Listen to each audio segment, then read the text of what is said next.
Mga kahuwan, panoorin ang video na ito upang alamin ang pinaka-latest na balita tungkol sa lagay ng panahon at bagyo update today.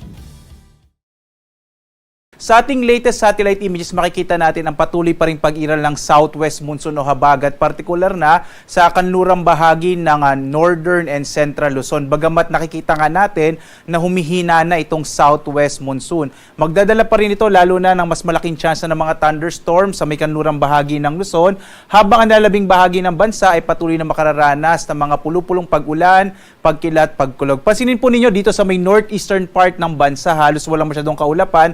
Halos meron po diyang high pressure area ngayon, kaya sa mga kababayan natin, lalo na sa may Cagayan Valley region, inaasa natin medyo mainit na panahon yung mararanasan sa tanghali, pero posible pa rin yung mga thunderstorm sa hapon hanggang sa gabi. Posible din yung mga pag-ulan, ng mga pulupulong pag-ulan dito sa may Visayas at Mindanao. Sa kasalukuyan nga, wala tayong minomonitor na anumang low pressure area.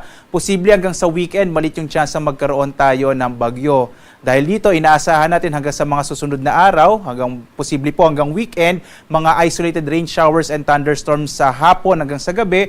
Posible din yung mga early morning rain showers dulot ng habagat, ang siyang mararanasan sa malaking bahagi ng ating bansa. Ngayong buwan nga ng Hulyo, 2 bagyo ang nabuo sa loob ng Philippine Area of Responsibility, ang bagyong Butchoy at Karina. Habang sa buwan ng Agosto, bukas, August na po, inaasahan naman natin 2 o 3 bagyo ang mabubuo at papasok sa loob ng Philippine Area of Responsibility.